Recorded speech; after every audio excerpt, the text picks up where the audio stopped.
ఓం ఆత్మీయులారా, శ్రీమద్ భగవద్గీత ద్వితీయ అధ్యాయము సాంఖ్యయోగము. అందులో 9 శ్లోకాలు చదువుకొని శ్రీ మధుసూదని టీకా కూడా కొంత మేరకు తెలుసుకున్నాం. శ్లోకంలో చివరిలో హ శబ్దం ఉంది. బభూవః. ఈ హ శబ్దం యొక్క అర్థమేమిటి?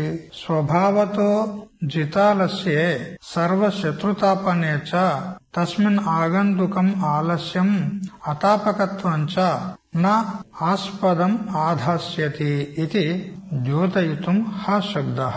హ శబ్దము ఎందుకు ప్రయోగించబడింది అనంటే, స్వాభావికంగా అతడు ఆలస్యమును సోమర్తనమును జయించిన వాడు, మరి శత్రు సంతాపకుడు. అలాంటి వానిలో ఆగంతుకంగా ఈ సోమరితనము, ఈ అతాపకత్వము ఎందుకు వచ్చింది, రాకూడదు అని తెలియజేయుటకు ఆ శబ్దాన్ని ప్రయోగం చేసినాడు.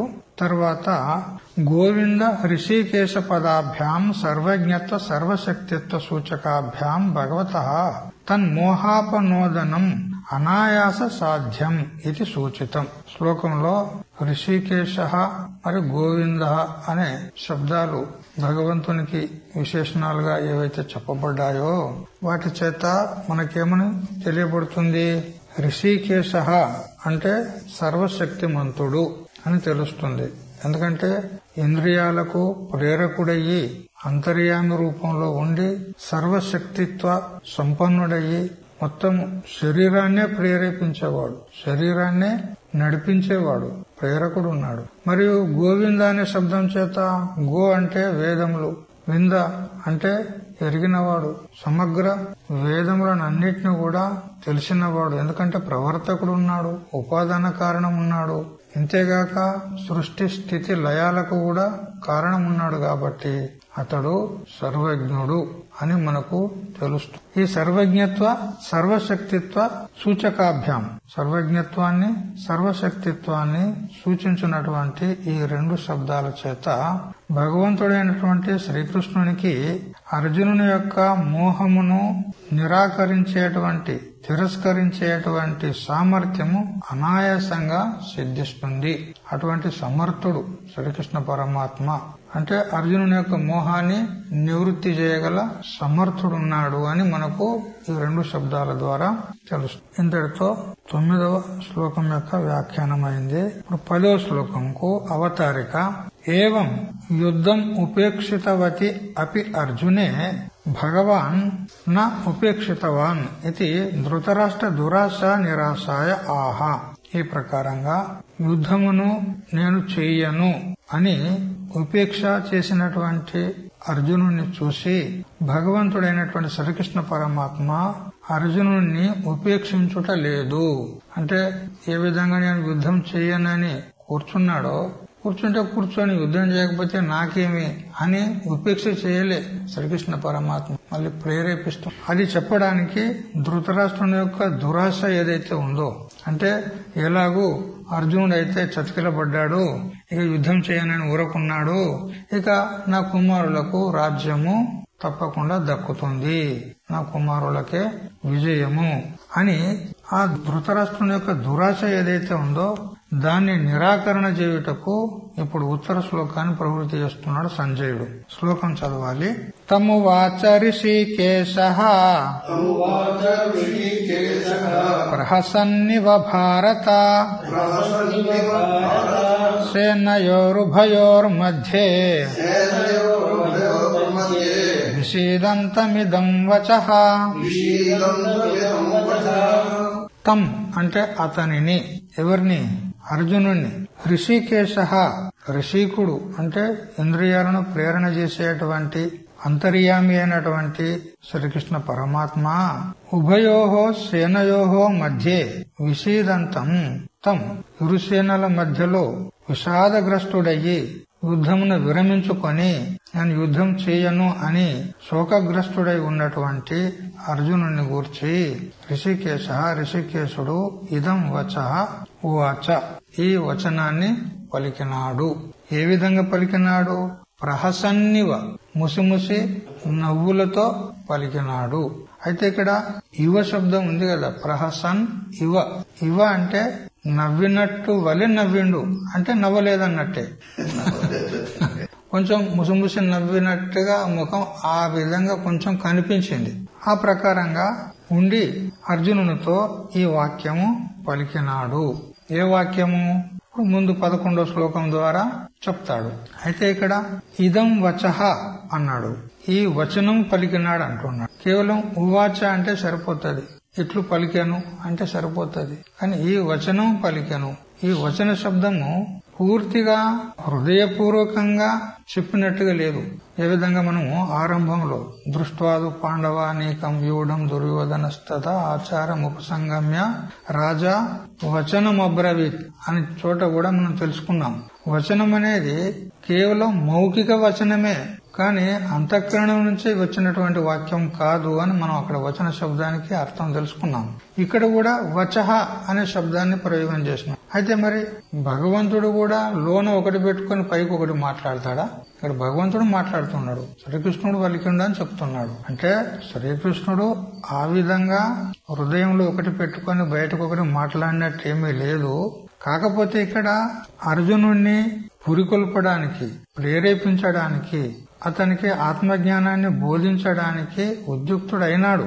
కానీ ఆ ఆత్మజ్ఞానం ఏదో బోధించేది ఒక పద్ధతిలో బోధిస్తూ ఉన్నాడు. ఏమిటి పద్ధతి అంటే సమాస వ్యాస పద్ధతి అని ఉంటది. ఏదైనా విషయం చెప్పదలుచుకున్నప్పుడు దాన్ని చిన్నగా ఉపక్రమం చేయాలి, మెల్లగా ఉపక్రమం చేయాలి. ఉపక్రమం చేసి ఇక మెల్లమెల్లగా చెప్తూ ఇక విశేషంగా చెప్పి అలా చివరిలో ఉపక్రమం చేసేది. అందుకని సామాన్య రీతి చేత ఆత్మజ్ఞానాన్ని బోధించడానికి ఉపక్రమిస్తున్నాడు. అశోచ్యానశోచస్తం అని అంటూ. ఎందుకంటే ఇప్పుడు అర్జునుడు ఏ పరిస్థితిలో ఉన్నాడు? విరక్తుడయ్యి చతికిలబడి ఉన్నాడు. ఆయన మనస్థితి కూడా సరిగ్గా లేదు, ఇప్పుడు బాగులేదు. మరి అటువంటి వానికి ఒకేసారి విశేషంగా ఆత్మజ్ఞానాన్ని బోధిస్తే ఉత్తమాధికారి కూడా అనడానికి వీల్లేదు. వైరాగ్యం అయితే ఉంది, కానీ ఇప్పుడు విశేషంగా ఆత్మజ్ఞానాన్ని బోధిస్తే బాగుండదు అని మెల్లగా సామాన్య రీతి చేత ఉపక్రమం చేస్తున్నాడు అని ఈ వచః అనే శబ్దాన్ని మనము అర్థం చేయాలి. ఇక భారత అనే శబ్దం ఉంది ఇక్కడ. సంబోధన ఎవరికి సంబోధించాడు? ఇక్కడ ధృతరాష్ట్రునికి. సంజయుడు భారత అనే శబ్దంతో ధృతరాష్ట్రుని సంబోధించాడు. హే ధృతరాష్ట్ర అని సంబోధించాడు. అయితే ఇక్కడ భారత శబ్దము మనకు ఏం సూచిస్తుంది అనంటే, ధృతరాష్ట్రునికి అర్జునుడు ఎప్పుడైతే నేను యుద్ధం చెయ్యనని కూర్చున్నాడో అప్పుడు సంతోషించాడు ధృతరాష్ట్రుడు. ఇక ఎట్లాగో అర్జునుడైతే యుద్ధం చేయడం లేదు, ఇక నా కుమారులకే రాజ్యం దక్కినట్టే అని సంతోషించాడు. కానీ భారత శబ్దం ఏం చెప్తుందంటే, చూడు, భరత కులంలో పుట్టినటువంటి వాడు నువ్వు, క్షత్రియ వంశంలో పుట్టినటువంటి వాడు నువ్వు. మరి భరత కులంలో ఎవరు కూడా ఇంతవరకు యుద్ధం నుండి పారిపోయిన వాడు గాని, యుద్ధం నుండి వెనుకంజ వేసిన వాడు గాని లేడు.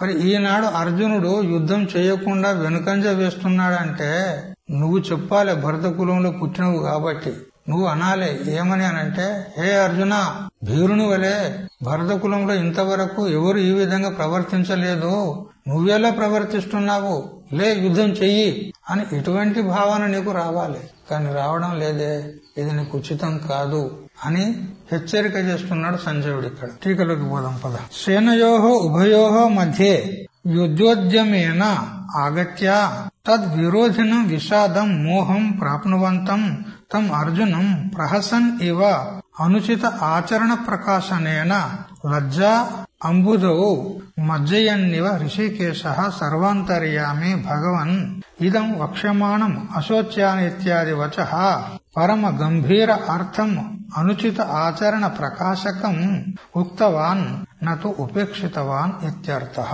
సేనయోః ఉభయోః మధ్య, సేనయోః ఉభయోః మధ్య అని శబ్దం ఎందుకు ప్రయోగం చేశాడు ఇక్కడ అనంటే, చూడు, అర్జునుడు హస్తినాపురం నుంచి కురుక్షేత్రం వరకు ఏ ఉద్దేశంతో వచ్చాడు? నేను యుద్ధం చేస్తాను, వాళ్ళను ఎదిరిస్తాను, మా రాజ్యాన్ని నేను మళ్ళీ తిరిగి తీసుకుంటాను అనేటువంటి ఒక పౌరుషం చేత వచ్చాడు.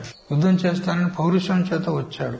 యుద్ధోద్యమన ఉద్దేశంతో వచ్చినటువంటి వాడు దానికి విరుద్ధంగా ప్రవర్తిస్తున్నాడు. ఇక్కడ యుద్ధక్షేత్రంలోకి వచ్చి తద్విరోధనం విషాదం మోహం ప్రాప్నువంతం. చూడు, ఆ పౌరుషానికి బదులుగా దానికి విరోధి అయినటువంటి విషాదాన్ని పొందినాడు, మరి మోహాన్ని పొందినాడు.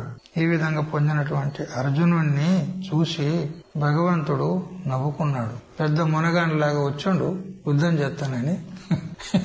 ఇక్కడికి వచ్చి చతికిలబడ్డాడు. యుద్ధం చేయనంటాడు. వా, ఏం అర్జునుడవయ్యా, ఏం వీరునివయ్యా అన్నట్టుగా ప్రహసన్నివా నవ్వుకున్నాడు. ఇక్కడ ఇంకొక అర్థం కూడా ఉంది. నువ్వు పెద్దగా గొప్పగా మాట్లాడినావు, పండితునిలాగా మాట్లాడినావు. వాస్తవంగా అపండితుడు ఉన్నావు. నువ్వు ఏం జ్ఞానం ఉన్నది నీకు? జ్ఞానం ఉంటే ఇట్లా మాట్లాడతావా? అపండితుడవై ఉండి గొప్ప పండితునిలాగా మాట్లాడుతున్నావు నువ్వు అని ఈ విధంగా భావన చేత నవ్వినాడు భగవంతుడు అని నీలకంఠీకారు అన్నాడు. నీలకంఠాచార్యులు వ్యాఖ్యానం చేస్తూ భగవద్గీతకు అనేక మంది టీకలున్నాయి. భగవద్గీత మీద గొప్ప గొప్ప టీకలున్నాయి. నీలకంఠాచార్యులు అంటారు, అపండితుడవై ఉండి పండితునిలాగా మాట్లాడుతున్నావే అని భగవంతుడు నవ్వుకున్నాడు. ముసిముసి నవ్వున్నాడు. ప్రహసన్నివా అని. ఇక ఆనందగిరుల వారు అంటారు, నువ్వు ఇంతకు పూర్వము నాకు శిష్యుని శరణాగతి పొందవు. కార్పణ్య దోషోప హతస్వభావ పృచ్ఛామి త్వాం ధర్మ సమ్మూఢ చేతాహ శ్రేయస్యాన్ నిశ్చితం బ్రూహి అన్నావు నువ్వు. హే కృష్ణ, కృపణత్వ దోషం చేత కొట్టబడినాను. నేను నా యొక్క విద్యుక్త ధర్మం ఏదో నేను తెలియజేయాలకున్నాను. యుద్ధం చెయ్యాలా, యుద్ధం చేయకూడదా, భీష్మాదులను చంపాలా, చంపకూడదా, మరి యుద్ధం చేస్తే మేలా, మరి అరణ్యాలలో ఉండి కందమూలాలను తినుకుంటూ బ్రతికింది మేలా, సన్యాసం తీసుకున్నది మేలా, యుద్ధం చేసింది మేలా అని ఈ విధంగా నాకు ఏ విధమైనటువంటి నిర్ణాయకమైనటువంటి ప్రమాణాలు దొరకడం లేదు. అందుకని హే కృష్ణ, నా యొక్క శ్రేయస్సు దేని వల్ల అవుతుందో అది మీరు నిర్ణయించి చెప్పండి అని మీరు ఇంతకు అన్నారు కదా. మరి ఆ విధంగా ఏదో నిర్ణయించి చెప్పు అన్నప్పుడు నేను నిర్ణయించి చెప్పేదానిక నువ్వు వేచి ఉండాలనా లేదా? నేను నిర్ణయించి చెప్పక ముందుకే నువ్వు చతికిలబడి కూకున్నావు. ఇదేందయ్యా ఇది? నేను ఏదో ఒకటి చెప్తుంటే కదా, చెప్పక ముందుకే నువ్వు చతికిలబడి కూకున్నావు. నేను యుద్ధం చేయనని నిర్ణయం తీసుకున్నావు. నువ్వే నిర్ణయం తీసుకున్నావు. ఇక నేను నిర్ణయం చేసేది ఏమున్నది? ఏదో ఒకటి నిర్ణయించి చెప్పు అని నన్ను అడుగుతావు. నువ్వు నిర్ణయం తీసుకొని యుద్ధం చేయనని కూర్చున్నావు. ఇక మరి నేనేం చెప్పాలి? పోనీ ఆ విధంగా నువ్వు స్వతహాగా నిర్ణయం తీసుకునేవాడవైతే మరి నన్నెందుకు అడిగి నువ్వు అని ఈ విధంగా మనసులో అనుకొని భగవంతుడు నవ్వాడు. ప్రహసన్నివా అని ఈ ప్రహసన్ అనే శబ్దానికి ఆనందగిరుల వారు ఈ విధంగా అర్థం చెప్పినాడు. ఇక్కడ మధుసూదన సరస్వతి స్వామి ఆయన అంటాడు, ప్రహసన్ ఇవ అంటే అనుచిత ఆచరణ ప్రకాశనేన లజ్జాంబుదవు మజ్జయన్నివ ఋషికేశ సర్వంతర్యామి భగవాన్. ఈ ప్రహసన్ ఇవ అనే శబ్దం చేత ఏమర్థమవుతుందనంటే ఇక్కడ మధుసూదన సరస్వతి స్వాముల వారు చెప్తున్నారు, నువ్వు యుద్ధం చేయడానికి వచ్చి క్షత్రియ ధర్మానికి ఉచితం కానటువంటి నిర్ణయం తీసుకొని అనుచిత ఆచరణ చేస్తున్నావు. ఇక్కడ నువ్వు క్షత్రియుడు ఈ విధంగా వ్యవహరించొచ్చా? క్షత్రియ ఆచరణకు విరుద్ధాచరణ చేస్తున్నావు, అనుచితమైనటువంటి ఆచరణ చేస్తున్నావు. అందుకని అనుచిత ఆచరణ చేస్తున్నావు అని ప్రకాశనం చేస్తూ అంటే తెలియజేస్తూ లజ్జాంబుదవు మజ్జయన్నివ సిగ్గు అనేటువంటి సముద్రంలో అతన్ని ముంచడానికి ఈ విధంగా నవ్వినాడు అంటాడు. అంటే ఈ విధంగా అనుచితమైనటువంటి ఆచరణ చేస్తున్నావే, నీకు సిగ్గు లేదా అని అన్నట్టున్నది ఇక్కడ. ఎవరు? ఋషికేశ ఈ విధంగా అంటున్నాడు.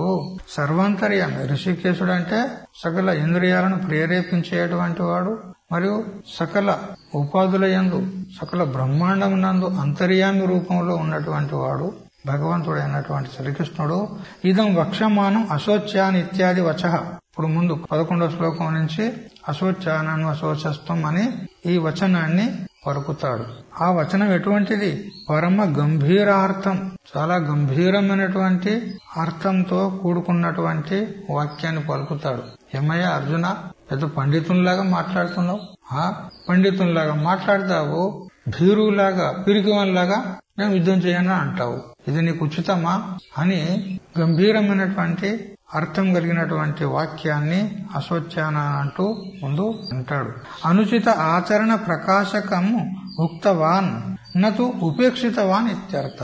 అనుచితమైనటువంటి ఆచరణాన్ని నువ్వు చేస్తున్నావు అని ప్రకటిస్తూ ముసిముసి నవ్వులు నవ్వుతూ అర్జునుడిని అతనికి సిగ్గు కలిగేలాగా నవ్వుతూ మరియు అంతేకాకుండా అతన్ని ప్రేరేపించి అతనిలో యుద్ధోద్యమమును కల్పించి మళ్లీ యుద్ధంలో ప్రవృత్తం చేసేటువంటి ఉద్దేశం చేత భగవంతుడు అర్జునుడిని ఉపేక్ష చేయలే, వదిలిపెట్టలే.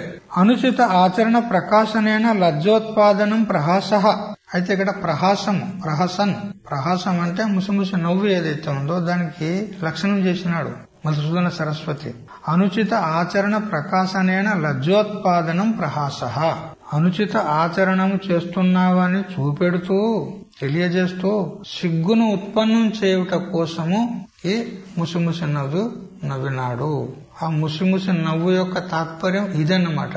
అనుచిత ఆచరణ చేస్తున్నావు అని సిగ్గు ఉత్పన్నం చేయడానికి, లజ్జ ఉత్పన్నం చేయడానికి నవ్వినాడు అని చెప్తా. లజ్జాచ దుఃఖాత్మిక ఇది. లజ్జ సిగ్గు ఏదైతే ఉందో అది దుఃఖాత్మిక ఉంది, దుఃఖం కలుగుతుంది. సిగ్గు చేత దుఃఖం కలుగుతుంది. ఎవడైనా చిన్న పిల్లవాడు, ఒక 4-5 ఏళ్ల పిల్లవాడు ఎదురుగా చాలా మంది పిల్లలు ఆడుకుంటున్నారు.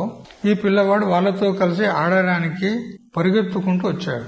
పరిగెత్తుకుంటూ వచ్చి ఒక్కసారే కాలుకు ఏదో తగిలి బోర్ల పక్కన పడ్డాడు. పడ్డ తర్వాత వాడు పడితే దెబ్బ తాకుతుంది, కానీ ఆ దెబ్బ నిమిత్తంగా ఏడువాడు. వాడు మొట్టమొదటి తలకాయ ఎత్తి ఇక్కడిక్కడ చూస్తాడు వాడు కదా. తల ఎత్తి అటు ఇటు చూస్తాడు. అంటే నేను పడింది చూస్తున్నారా ఎవరన్నా అని అవమానం. ఎవరైనా చూసి నవ్వినారనుకో ఇక వీడి ఏడుస్తాడు, ఆ సిగ్గుకు భరించలేక.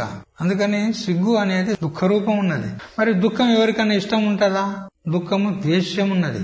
అందుకే అంటాడు లజ్జాచ దుఃఖాత్మక ఇది ద్వేష విషయ ఏవ స ముఖ్య. లజ్జ అనేది దుఃఖ రూపం ఉన్నది. ఆ దుఃఖం అనేది ఎవరికి ఇష్టం లేదు, అది ద్వేష్యం ఉన్నది. అటువంటి లజ్జను ఉత్పన్నం చేయడానికి భగవంతుడు నవ్వినాడు అంటాడు. అర్జునస్యతు భగవత్ కృపా విషయత్వాద్ అనుచిత ఆచరణ ప్రకాశనస్య చ వివేకోత్పత్తి హేతుత్వాద్ ఏకదళాభావేన గౌణః ఏవ అయం ప్రహాసః ఇతి కథయితుం ఇవ శబ్దః. ప్రహసన్ ఇవ అన్నాడు. ఇవ అంటే నవ్వినట్టు వలె నవ్వాడు. అంటే దాని తాత్పర్యం ఏంది అంటే అర్జునుడు భగవంతుని యొక్క కృపకు పాత్రుడైనాడు. ఎందుకంటే చిన్ననాటి స్నేహితుడు, మరియు పాండవులను రక్షించాలనేటువంటి సంకల్పం భగవంతుడు తీసుకున్నాడు. మరి పాండవులను భగవంతుడు పదే ఎక్కడెక్కడ కష్టాలు, దుఃఖాలు, విపత్తులు ఎదురైన అక్కడెక్కడ వాళ్ళను రక్షిస్తూ వస్తున్నాడు. ఎందుకంటే భగవంతుని చేత అనుగ్రహీతులున్నారు పాండవులు. అదేవిధంగా విశేషంగా అర్జునుని మీద చాలా ప్రీతి ఉంది భగవంతునికి. అందుకని భగవంతుని చేత అనుగ్రహీతుడైనటువంటి అర్జునుడు కాబట్టి అతడు అనుచితమైనటువంటి ఆచరణ చేస్తున్నాడు అని తెలియజేస్తూ ఏం చెప్పినట్లయింది, లజ్జను ఉత్పన్నం చేస్తూ అతనికి వివేకాన్ని ఉత్పన్నం చెయ్యాలి అనే ఉద్దేశంతో నవ్వినాడు భగవంతుడు. అయితే లజ్జ అనేది కూడా 2 ప్రకారాలుగా ఉంటది. ఏదైనా అనుచితమైనటువంటి ఆచరణ చేసినప్పుడు సిగ్గుపడతాడు, చేయరాని పని చేసినప్పుడు సిగ్గుపడతాడు. మరొకటి పెద్దల ఎదురుగా చిన్నవాళ్లు సిగ్గుపడతారు. అది కూడా సిగ్గే, ఇది కూడా సిగ్గే. కానీ ఆ సిగ్గు ఈ సిగ్గులో తేడా ఉంది. పెద్దల ఎదురుగా చిన్నవాళ్లు ఎవరైతే సిగ్గుపడతారో అక్కడ పెద్దలను గౌరవించే భావన చేత సిగ్గుపడతారు, పెద్దలను గౌరవించడం. కానీ ఇక్కడ అట్లా లేదు, అనుచితమైనటువంటి ఆచరణ ఉంది. అందుకని లజ్జలో ఉన్నటువంటి 2 విభాగాలు ఏవైతే ఉన్నాయో, అంటే గౌరవించడం అనేటువంటి విషయంలో ఏ లజ్జ ఉందో అది ఇక్కడ లేదు. అందుకని ఏకదళ అభావేన ఇక్కడ పెద్దలను గౌరవించాలనేటువంటి భావన చేత ఇక్కడ సిగ్గు రావాలి అనేటువంటి ఉద్దేశంతో భగవంతుడు నవ్వలే. అనుచిత ఆచరణ చేస్తున్నావు అని ఈ భావంతో నవ్వినాడు. అందుకని ఈ నవ్వు ఏదైతే ఉందో ఇది గౌణం ఉంది అంటాడు. అతనికి సిగ్గు ఉత్పన్నమైతుందా కాదా దాని విషయంలో భగవంతుని ఉద్దేశం లేదు. మరి ఏం చేసేది ఉన్నది అంటే వివేకాన్ని జాగృతి చేసేది ఉన్నది. ఎందుకంటే ఇప్పుడు వివేకం కోల్పోయి మోహగ్రస్తుడైనాడు. మరి మోహగ్రస్తుడై చతికిలబడితే క్షాత్రధర్మానికి విరుద్ధాచరణ చేస్తే లోకులు ఏమంటారు? కేవలం అర్జునునికే అపకీర్తి కాదు, వాళ్ళ అండగా ఉన్నటువంటి నాకు కూడా అపకీర్తి వస్తుంది. భగవంతుడు విచారం చేశాడు. వాళ్ళ సహవాసంలో వాళ్ళను ఉద్ధరించడానికి, వాళ్ళని రక్షించడానికి నేను ఏదైతే సంకల్పం తీసుకున్నానో, ఇది అనుచితమైపోతుంది. మరి ఇంతేకాదు నా అవతార కార్యానికి కూడా విఘ్నమైపోతుంది. నా అవతార కార్యం ఏంది? దుష్టులను శిక్షించేది, శిష్టులను రక్షించేది, ధర్మాన్ని స్థాపించేది, అధర్మాన్ని నాశనం చేసేది. నా అవతార కార్యానికి కూడా విఘ్నం వస్తుంది. అందుకని ఇప్పుడు ఉపేక్ష చేసేది లేదు, ఎట్లనైనా చేసి లేపాలి అతన్ని. అర్జునుడి కంటే ఇప్పుడు భగవంతునికే ఇప్పుడు యుద్ధం చేసేది ముఖ్య ఉద్దేశం ఉంది. అందుకని ఎట్లనైనా ఇతన్ని నిమిత్తంగా చేసుకొని యుద్ధం చేస్తే మొత్తం అంతా తానే చేస్తాడు. ఈయన చంపినది ఏం లేదు అర్జునుడు, అక్కడ అంతా తానే చేస్తాడు. కానీ నిమిత్తం కావాలి కదా, మరి నిమిత్తం పెట్టుకోవాలంటే ఇప్పుడు ఇతన్ని లేపాలి, పురికొల్పాలి, ఉత్సాహపరచాలి, అతనిలో వివేకాన్ని జాగృతి చేయాలి అని ఈ భావంతో భగవంతుడు నవ్వినాడు. ఆ నవ్వడం అనేది గౌనం, అది ముఖ్యం కాదు. మరి ఏం చేసేది ఉన్నది భగవంతునికి ఇక్కడ అంటే అర్జునునికి వివేకాన్ని జాగృతి చేసేది ఉన్నది. అందుకని ఇవ శబ్దం వాడబడింది. లజ్జాం ఉత్పాదయుతం ఇవ, లజ్జను ఉత్పన్నం చేసినట్టు వలె నవ్వినాడు అంతే. కానీ విశేషంగా భగవంతుని యొక్క ముఖ్య అభిప్రాయం ఏది అంటే వివేకం ఉత్పాదయుతం అర్జునస్య, అర్జునునికి వివేకాన్ని జాగృతి చేయాలి అనేటువంటి ఉద్దేశమే అనంటూ అనుచిత ఆచరణం భగవత ప్రకాశతే. ఏమయ్య అర్జున, నువ్వు క్షత్రియ ధర్మానికి ఉచితమైనటువంటి ఆచరణ చేయుట లేదు, అనుచిత ఆచరణ చేస్తున్నావు నువ్వు అని ఈ విధంగా తెలియజేస్తూ నవ్వినట్టు వలె నవ్వినాడు అంతే. లజ్జోత్పత్తిస్తూ నాంతరీయకతయా అస్తు మా అస్తువా ఇది నా వివక్షిత ఇది భావ. ఇప్పుడు నేను నవ్వినంత మాత్రం చేత అతనికి లజ్జ ఉత్పన్నం కావాలి అనేటువంటి అభిప్రాయం ఏమి లేదు భగవంతునికి. లజ్జ ఉత్పన్నం కాని కాకపోని అది ముఖ్య ఉద్దేశం కాదు. ముఖ్య ఉద్దేశం ఏంటంటే వివేకాన్ని జాగృతి చేసేది ఉంది. అందువల్ల నవ్వినట్టు వల్లే నవ్వినాడు అంటాడు. యది యుద్ధారంభాత్ ప్రాగేవ గృహే స్థిత యుద్ధం ఉపేక్షేత. ఈ ఆలోచన ఏదైతే వచ్చిందో అర్జునుల్లో, ఈ ఆలోచన ఇంటి దగ్గరే ఉన్నప్పుడు కలిగినట్లయితే ఈ యుద్ధము బహుశా ఇది కాకుండేదేమో. ఎందుకంటే యుద్ధం అయితే ఇంకా ప్రారంభం కాలే, యుద్ధానికి సన్నద్ధులు కాలే, ఉద్యుక్తులు కాలే. ఇంటికాన్నే విచారం చేసుకొని ఈ బంధువధ ఎందుకు, ఈ హింస ఎందుకు, కులనాశనం అవుతుంది, ఎంతో మంది చనిపోతారు, వాళ్ళందరినీ చంపుకొని మనకు రాజ్యభోగాలు అనుభవించేది ఏం అవసరము, ఎందుకు ఆ జీవితాలు, కిం రాజ్యేన గోవింద కిం భోగై జీవితేనవా అనేటువంటి ఏదైతే విరక్తి ఈ యుద్ధ రంగంలోకి వచ్చి ప్రకటన చేశాడో అదేదో ఇంటికాడనే గనక కలిగితే ఈ యుద్ధానికి రాకుండిరేమో, యుద్ధానికి సన్నద్ధులు కాకుండిరేమో, యుద్ధం ఆగిపోయేది బహుశా. కానీ యుద్ధంలోకి వచ్చిన తర్వాత అనుచిత ఆచరణ చేస్తున్నాం, ఈ ఆలోచన ఇంటికాడ చేసేది ఉండే. ఇంటికాడ చేస్తే యుద్ధము ఆపితే సరిపోతుండే, అది ఉచితం ఉంటుండే.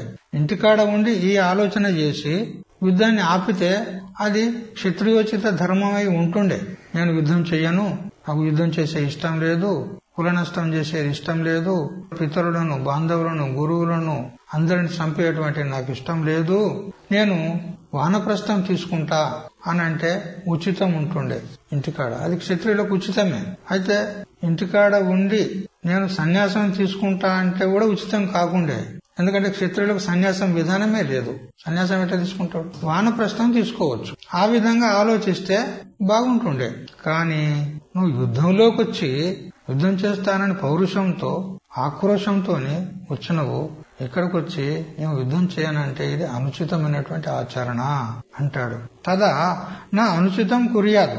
నువ్వు ఇంటికాడ ఉండి ఈ విధంగా ఆలోచిస్తే అది అనుచితమేమి కాకుండే, అది ఉచితమే ఉంటుండే. కాని మహతా సంరంభేణతో యుద్ధ భూమౌ ఆగత్య తద్ ఉపేక్షణం అతీవ అనుచితం. నువ్వు గొప్ప ఆర్భాటంతో సైన్యాన్నంతా తీసుకొని వచ్చి యుద్ధం చేస్తానని పౌరుషంతో వచ్చి ఇప్పుడు నేను యుద్ధం చేయనంటే ఇది అనుచితం అని ఈ విధంగా ఇది కథయితం సేనయోహో ఇత్యాది విశేషణం. సేనయోహో ఉభయోహో మధ్య విషీదంతం ఇదం వచ అన్నాడు కదా. ఈ రెండు సేనల మధ్యలో ఉన్నటువంటి అర్జునుడు విషాదగ్రస్తుడై మోహగ్రస్తుడై ఉన్నప్పుడు ఋషికేశుడు అతనితో ఈ వాక్యం పలికెను అని అంటే ఇక్కడ సేనయోహ ఉభయో మధ్య అనే శబ్దం ఎందుకు పెట్టాడు అని అంటే ఇంటికాడ ఉంటే నడుస్తుండే, కానీ రెండు సేనల మధ్యకు వచ్చి యుద్ధానికి వచ్చి నువ్వు యుద్ధం చేయనంటే ఇది నీకు అనుచితము అని ఈ ఉద్దేశంతో కూడా భగవంతుడు నవ్వినాడు. మరి నవ్వడంలో కూడా అతనికి ముఖ్య తాత్పర్యం లేదు. మరి ఏమిటి అని అంటే అతనికి వివేకాన్ని జాగృతి చేసి అతన్ని మళ్లీ ప్రేరేపించి యుద్ధంలో ప్రవృత్తిని చేయించాలి. ఈ ఉద్దేశం. ఏతచ్చ అశోచ్యానిత్యాదో స్పష్టం భవిష్యతి. ఈ అభిప్రాయం ఏదో అశోచ్యాన్ అన్వశోచస్తం ప్రజ్ఞావాదాంచ భాషసే అనేటువంటి 11వ శ్లోకం ద్వారా ఈ భావం అంతా మనకు అక్కడ ప్రకటమైతది అని ఈ 10వ శ్లోకానికి మధుసూదని టీకా ఉపసంహరించాడు. ఇక్కడ ఒక టిప్పణి ఉంది. ఏమిటంటే భగవంతుని మీద ఈ విధంగా ఎవరైనా ఆక్షేపం చేయవచ్చు. నవ్వినాడు కదా, నవ్వినందువల్ల భగవంతుని మీద ఎవరైనా ఆక్షేపం చేయవచ్చు. భగవంతుడు ఈ విధంగా నవ్వొచ్చా అని ఎవరైనా ఆక్షేపం చేయొచ్చు. ఎందుకనంటే అర్జునుని నిమిత్తంగా పెట్టుకొని 2 సేనల మధ్య నిలబెట్టి అధర్మాన్ని రూపుమాపి ధర్మాన్ని స్థాపించాలని అతన్ని తీసుకొచ్చి యుద్ధంలో ప్రవృత్తం చేసిండు కృష్ణుడు. మరియు స్వధర్మ ప్రవృత్తి యందు ఉద్యమను అంటే అతనికి ప్రేరేపించింది ఆ కృష్ణుడే. మరి అతడు నిన్ను గురువుగా స్వీకరించాడు. శిష్యస్తేహం సాధిమాం త్వం ప్రపన్నం అన్నాడు. మరి అతడు నీకు శిష్యుడు ఉన్నాడు. మరి నువ్వు ఇప్పుడు గురువుగా ఉండి ఉపదేశం చేయాల్సింది పోగా తిరుగా అతన్ని చూసి నవ్వినావు. ఇది నీకు ఉచితమా? ఎంతవరకు ఉచితం నీకు అని ఈ విధంగా ఎవరైనా ఆక్షేపం చేయవచ్చని దానికి సమాధానం చెప్పబడుతుంది. అర్జునుని యొక్క విద్య బుద్ధి కుశలత ఏదైతే ఉందో ఇంతవరకు అనేక శాస్త్రాల ప్రమాణాలు ఇచ్చి భగవంతునితో వాదించాడు కదా. విద్యా బుద్ధి యొక్క కుశలత యొక్క అహంకారం ఏదైతే ఉందో దాన్ని దూరం చేసి అతనికి తత్వజ్ఞాన అధికారాన్ని ప్రసాదించేది ఉంది. ఇక్కడ ఆ శాస్త్ర పాండిత్యం వల్ల కలిగినటువంటి అహంకారాన్ని దూరం చేసి తత్వజ్ఞానాన్ని పొందుటకు అతనిలో అధికారాన్ని తీసుకురావాలి, అతన్ని అధికారిని చెయ్యాలి అనేటువంటి ఉద్దేశం భగవంతునికి ఉండి అతడు నవ్వినట్టు వలె నవ్వినాడు. అంటే వివేకాన్ని జాగృతి చేసి అతన్ని తత్వజ్ఞానానికి అధికారిని చేసేటువంటి ఉద్దేశంతో నవ్వినాడే కాని అతన్ని ఏదో ఉపహాసం చేయడానికి నవ్వలేదు అని ఈ విధంగా సమాధానం చెప్పినాడు. అందుకని ఈ ఉపహాసం ఏదైతే ఉందో అది గౌణమే, అది ముఖ్యం కాదు. ఈ ప్రకారంగా 2వ అధ్యాయము 10 శ్లోకాల పర్యంతం తెలుసు. ఇదంతా కూడా సంపూర్ణ భగవద్గీతకు ఉపోద్ఘాతం. ఇంత దగ్గర అంటే అధికారి యొక్క నిరూపణ చేయడం జరిగింది.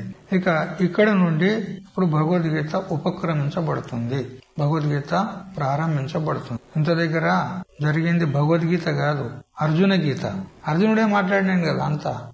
అర్జునుడి యొక్క పరిస్థితి ఏంది, ఆయన మానసిక అవస్థ ఏంది, అదంతా వర్ణించబడ్డది. అంటే అధికారి యొక్క నిరూపణ చేయడం జరిగింది. ఇక తర్వాత ఇప్పుడు భగవద్గీత ప్రారంభించబడుతుంది. అశోచ్యాన్ అనశోచస్తం అని ఈ శ్లోకంలో శ్రీ భగవాను వాచ అని ఇక్కడి నుండి శ్రీ జగద్గురు శంకరాచార్యుల వారు భాష్యాన్ని ప్రారంభిస్తారు. ఇంత దగ్గర ఆచార్యుల వారు మౌనంగా ఉన్నాడు. ఇక్కడి నుంచి భగవద్గీత వాస్తవంగా ఉపక్రమించబడుతుంది కాబట్టి భాష్యకారులు ఇక్కడి నుండే భాష్యాన్ని వ్రాయడం ప్రారంభించారు. హరి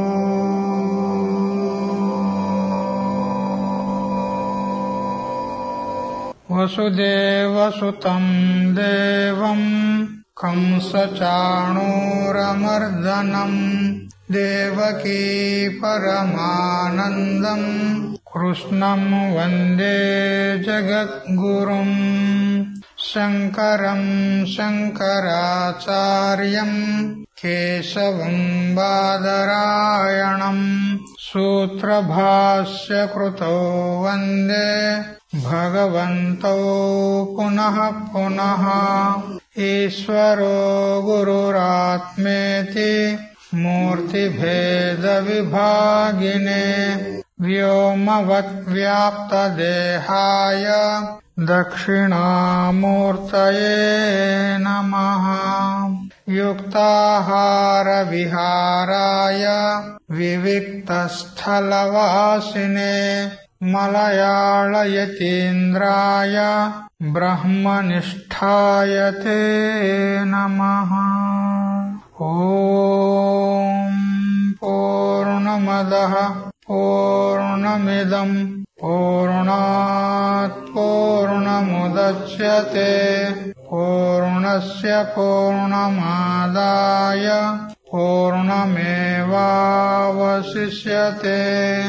ఓం శాంతి శాంతి శాంతి. ఓం భాష్యాన్ని చూడండి. దృష్ట్వాతు పాండవానీకం ఇత్యారభ్య నయోచ్య ఇతి గోవిందం ఉక్త్వా తూష్ణీం బభూవః. అంటే 1వ అధ్యాయము 2వ శ్లోకం నుండి 2వ అధ్యాయము 9వ శ్లోక పర్యంతం. ఇది ఏతదంతః ప్రాణినాం శోకమోహాది సంసార దుఃఖ బీజభూత దోషోద్భవ కారణ హేతు ప్రదర్శనార్థత్వేన వ్యాఖ్యేయో గ్రంథః. ఇంత దగ్గర మనము చింతన చేస్తూ వచ్చినటువంటి పూర్తి గ్రంథం యొక్క సారము ఒక వాక్యంలో చెప్పేశాడు భగవంతుడు. మొత్తం 47 శ్లోకాలు మొదటి అధ్యాయంలో, మరియు 10 శ్లోకాలు 2వ అధ్యాయంలో, మొత్తం 57 శ్లోకాల యొక్క తాత్పర్యాన్ని ఒక వాక్యంలో చెప్పేశాడు. అయితే ఈ 57 శ్లోకాలు ఏవైతే మనం ఇంత దగ్గర చింతన చేస్తూ వచ్చామో ఆ 57 శ్లోకాలను 3 భాగాలుగా విభజించారు. ఒకటి ధర్మక్షేత్రే కురుక్షేత్రే సమవేత యుయుత్సవ మామక పాండవాశ్చైవ కిమకుర్వత సంజయ. ఇది ఒక వాక్యం. ఇది ఉపక్రమ వాక్యం. ఎందుకంటే ఈ 2వ అధ్యాయం 10వ శ్లోకం వరకు జరిగిందంతా కూడా అధికారి నిరూపణ, అధికారి యొక్క వివరణం జరిగింది. విషయమంతా అధికారిని గురించే జరిగింది. మరి ఆ విషయానికి ఉపక్రమం కూడా ఉండాలి కదా. ఉపక్రమం ఉపసంహారం ఉండాలి. మరి ఈ అధికారి యొక్క వివరణ ఎక్కడ ఉపక్రమింపబడింది అంటే ధర్మక్షేత్రే కురుక్షేత్రే అనే శ్లోకం ద్వారా ఉపక్రమింపబడింది, ప్రారంభించబడింది. ఇక మధ్యలో దృష్ట్వాతు పాండవానీకం మొదలుకొని 2వ అధ్యాయం 9వ శ్లోక పర్యంతం నయోచ్చ ఇతి గోవిందం ఉక్త్వా తూష్ణీం బభూవః. ఇంతవరకు ఇది అధికారి యొక్క లక్షణ యొక్క నిరూపణ జరిగింది. అధికారి లక్షణాలు చెప్పడం జరిగింది. ఇక చివరిలో ఇప్పుడు మనం చదువుకున్నాం కదా 10వ శ్లోకం. తమువాచ ఋషికేశ ప్రహసన్నివ భారత సేనయోరుభయోరు మధ్య విషేదంతమిదం వచః. ఈ ఒక్క శ్లోకము ఈ అధికారి నిరూపణ అనేటువంటి విషయంలో ఉపసంహారం ఉంది.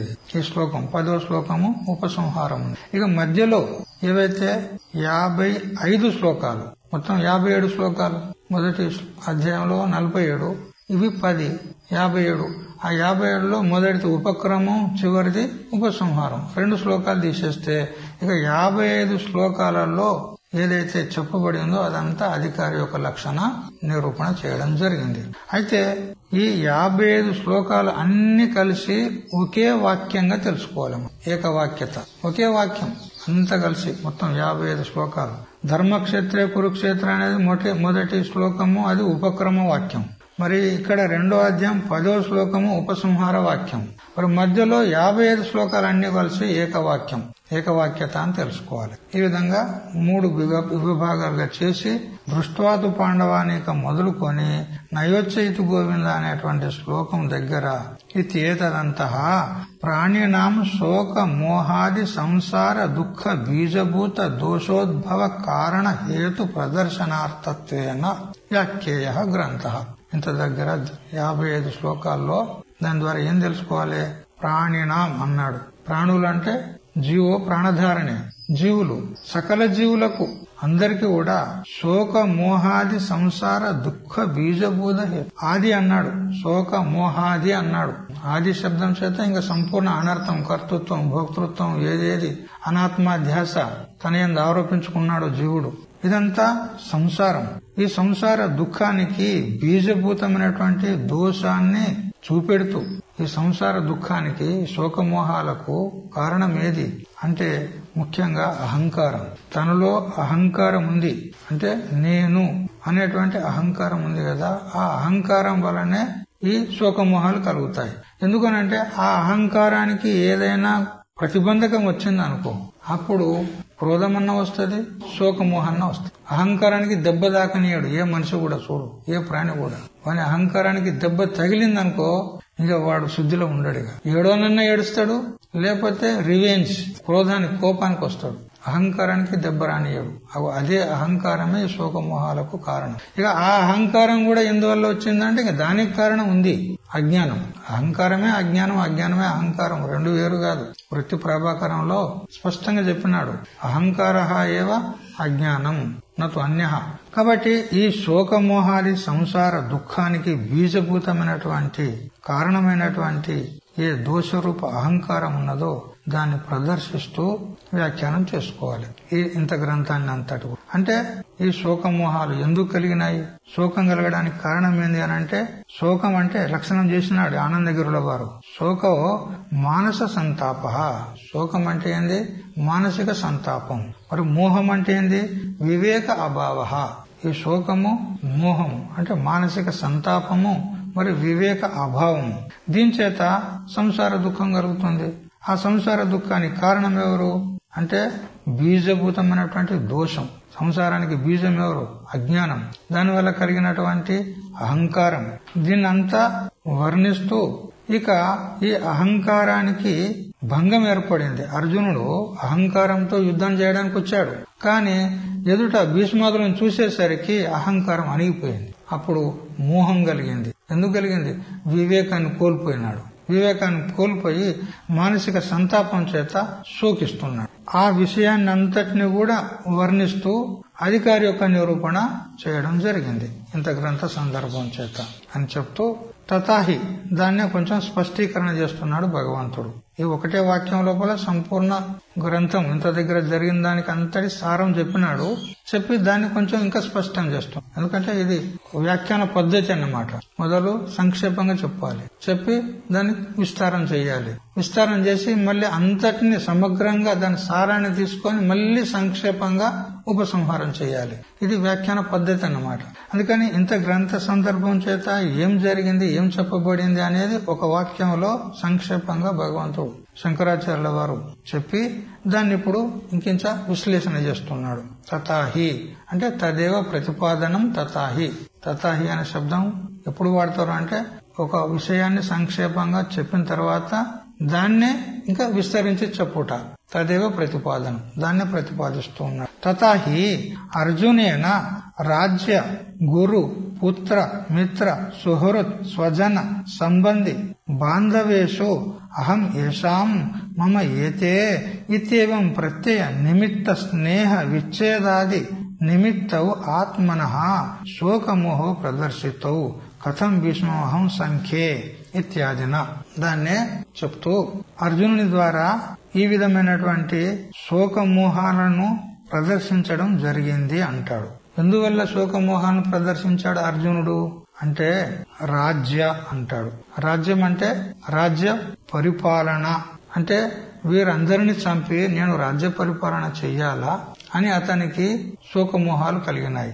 మరియు ఎవరెవరిని చంపాలని అతనికి శోకం కలిగింది అంటే గురు ఎదురుగా ద్రోణాచార్యుడు ఉన్నాడు, కృపాచార్యుడు ఉన్నాడు, కులగురువు, గురువులున్నారు, మరియు పుత్రులున్నారు, స్వపుత్రులున్నారు, మరియు దుర్యోధనాదుల యొక్క పుత్రులున్నారు, మిత్రులున్నారు, అశ్వత్థామ మొదలైనటువంటి వాళ్ళు మిత్రులున్నారు, మరి సుహృదులు అంటే ప్రత్యుపకారాన్ని అపేక్షించకుండా ఉపకారం చేసేటువంటి వారు సుహృతులు అనబడతారు. మళ్ళీ నాకు ఇతడు ఉపకారం చెయ్యాలి అనే అపేక్ష ఉండదు, కేవలం ఉపకారం చేస్తాడు అంతే.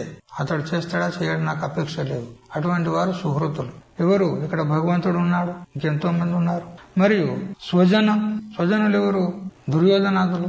మరియు బాంధవాహ, బాంధవులు ఉన్నారు, ద్రుపదుడు మరియు శల్యుడు మొదలైనటువంటి బాంధవులు ఉన్నారు.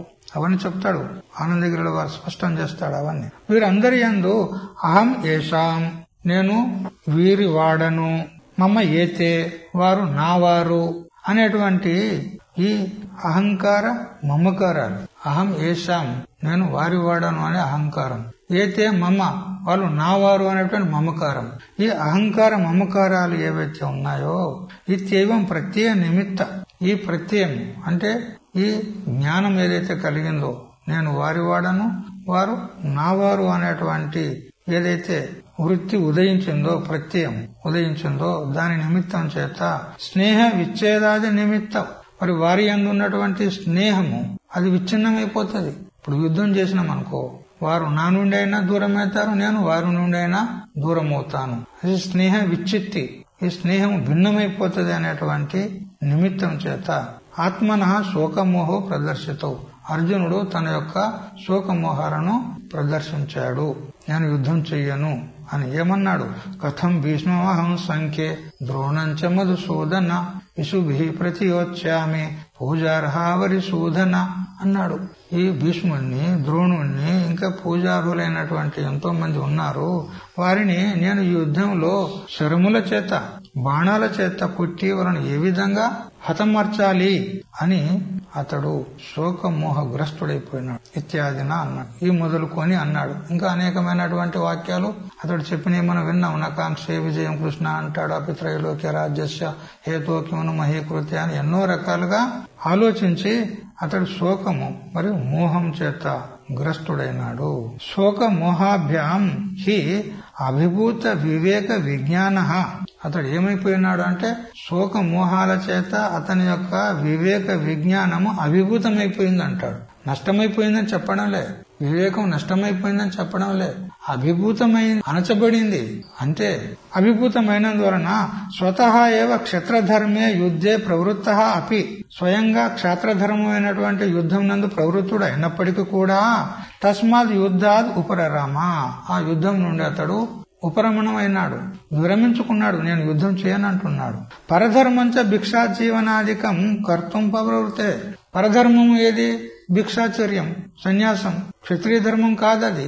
అయినా గాని పరధర్మాన్ని స్వీకరించడానికి ప్రవృత్తుడైనాడు. స్వధర్మాన్ని విస్మరిస్తూ దాన్ని వదులుతున్నాడు, మరి పరధర్మాన్ని స్వీకరించడానికి ప్రవృత్తుడవుతుంది. ఎందువల్ల అంటే అహంకార మమకారములు అనేటువంటి వాటి చేత శోక మోహాలను పొంది అతడు ఈ విధంగా అనుచితమైనటువంటి ఆచరణ చేస్తున్నాడు, విరుద్ధ ఆచరణ చేస్తున్నాడు. ఇంతవరకు మనము ఏదైతే భాష్యాన్ని చదువుకున్నామో దానికి ఆనందగిరి టీక చూద్దాం. ఎంత అయితే అంత చూద్దాము. అతీత సందర్భస్య ఇత్థం అక్షరోత్తమర్థం వివక్షిత్వా తస్మిన్నేవ వాక్య విభాగం అవగమయతి దృష్ట్వాతు ఇది.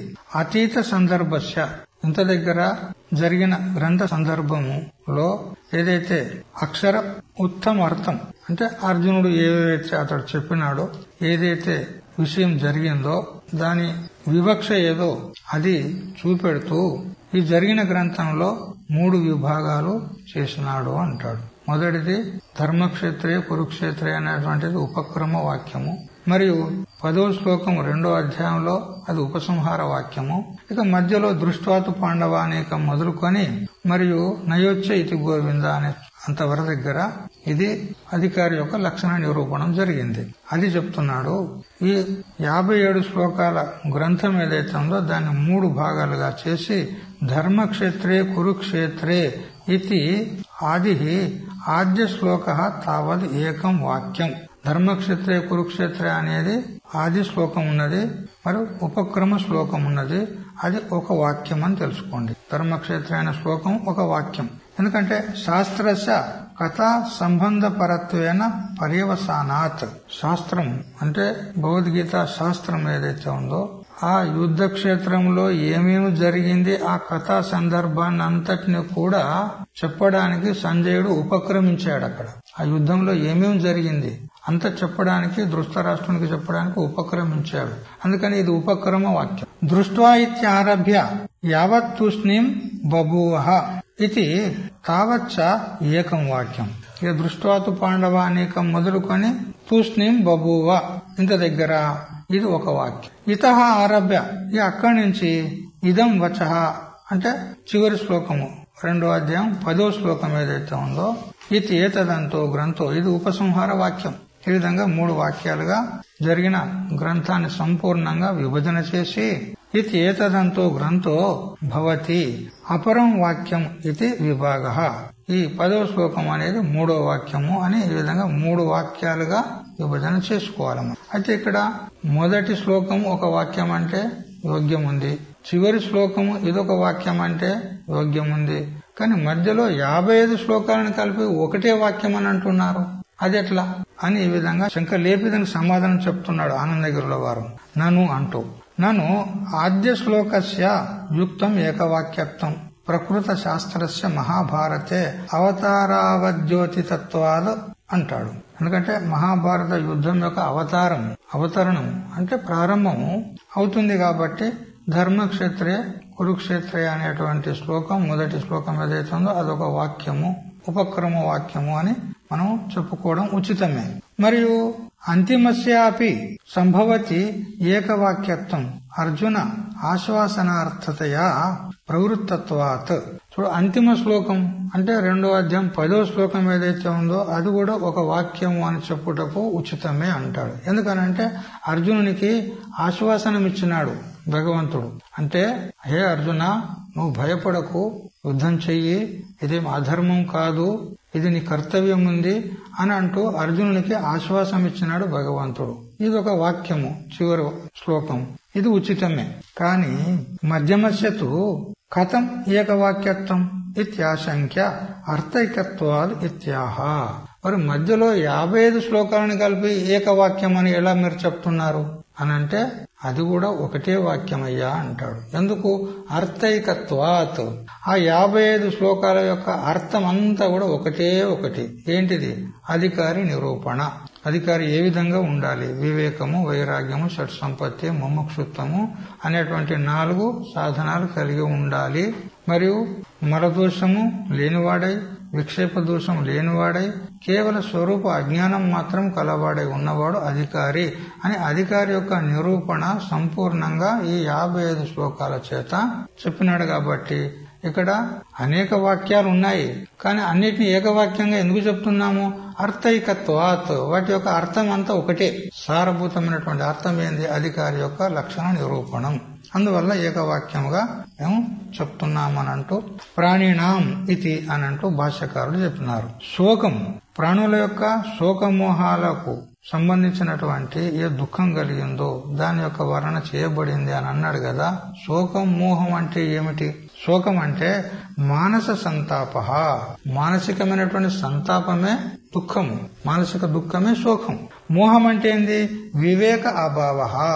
మోహం అంటే వివేక అభావం.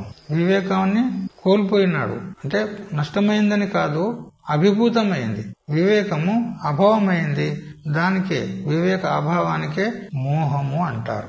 ఆది శబ్ద తావద్ అవాంతర భేదార్థ. ఇక శోక మోహాది అన్నాడు. ఆది శబ్దం చేత ఏమేమి తెలుసుకోవాలి? అవాంతర భేదాలు, ఇంకా ఎన్నో భేదాలు ఉన్నాయి దుఃఖానికి కారణమైనటువంటి, అవన్నీ కూడా ఆది శబ్దం చేత తెలుసుకోవాలంటాడు. ఏమిటి అవన్నీ చెప్తాడు. స ఏవం సంసారస్య దుఃఖాత్మనః బీజభూతో దోషః తస్య ఉద్భవే కారణం అహంకారః మమకారః తద్ హేతుః అవిద్యా చ తత్ ప్రదర్శనార్థత్వేన ఇది యోజన. ఆది శబ్దం చేత ఇవన్నీ తీసుకోవాలి. ఏమిటి అని అంటే దుఃఖరూపమైనటువంటి సంసారానికి బీజభూతమైనటువంటి దోషాలను తీసుకోవాలంటాడు. ఏమిటా దోషాలు? అహం ఏషాం, నేను వారి వాడను, ఏతే మమ, వారు నా వారు అనేటువంటి అహంకార మమకారాలు ఏవైతే ఉన్నాయో వాటిని ఆది శబ్దం చేత తీసుకోవాలి. ఇంతేకాదు తదు హేతు అవిద్య. ఆ అహంకార మమకారాలకు హేతు ఎవరు? అవిద్య. దాన్ని కూడా సంగ్రహించాలి. తత్ ప్రదర్శనార్థత్వేన ఇది యోజన. ఈ అవాంతర భేదాలు ఏవైతే ఉన్నాయో వాటిని ప్రదర్శించడానికి ఆది శబ్దాన్ని ప్రయోగం చేస్తున్నాడు శంకరుల వారు. శోకమోహాది అన్నాడు. శోకమోహాది సంసార దుఃఖ బీజభూత అని చెప్తూ వచ్చాడు. ఇక తథాహి అని ఏదైతే భాష సందర్భం ఉన్నదో దానికి ఆనందగిరి వారి టీకా రేపు తెలుసుకుందాం. హరి ఓం తచ్చత్. ఓం సహనావతు సహనౌ భునక్తు సహ వీర్యం కరవావహై తేజస్వినావధీతమస్తు మా విద్విషావహై. ఓం శాంతి శాంతి శాంతి.